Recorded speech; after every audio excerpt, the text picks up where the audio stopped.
حي على الفلاح.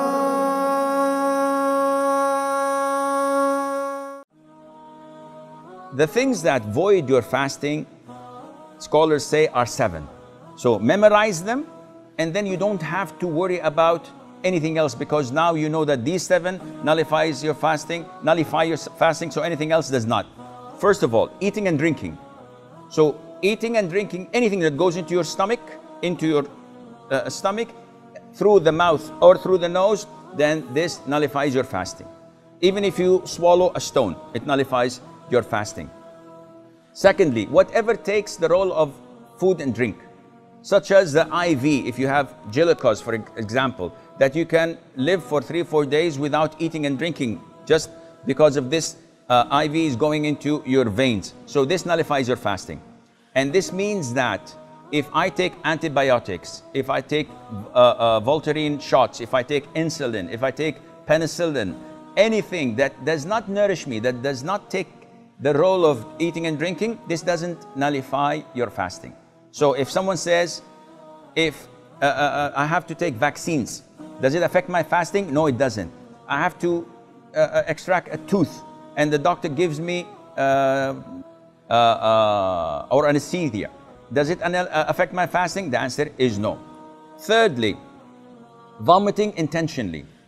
I ate too much, I have something going on, I don't like it, I put my finger or smell something and I vomit intentionally, this voids my fasting. If I ate too much and I feel disturbed and all of a sudden, without me helping it, I'm throwing up, I'm vomiting, this is unintentional, it doesn't affect your fasting. Fourthly, cupping, and this is an issue of dispute among scholars.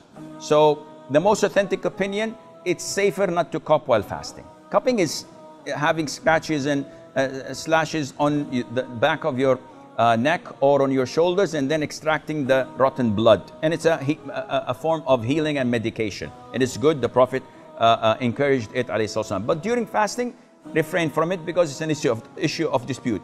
However, taking samples of your blood for the hospital is totally permissible. Bleeding from your gum while the dentist is working, does not affect your fasting. Try not to swallow it.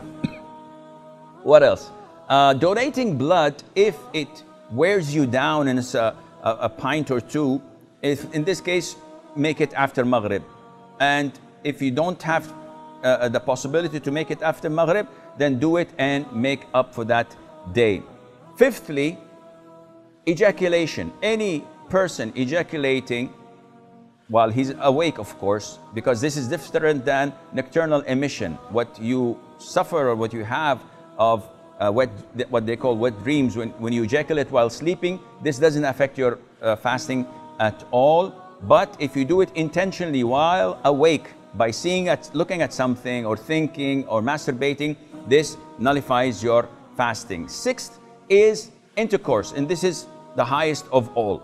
And we spoke about the expiation in the beginning. Seventh is the blood of menses or postnatal bleeding. These two, if they exist, then the fast is void, even if it's seconds before the adhan of the Maghrib. Now, if you look at toothpaste and look at these 7 categories, you will find that as long as it doesn't go into your throat, you're in the clear.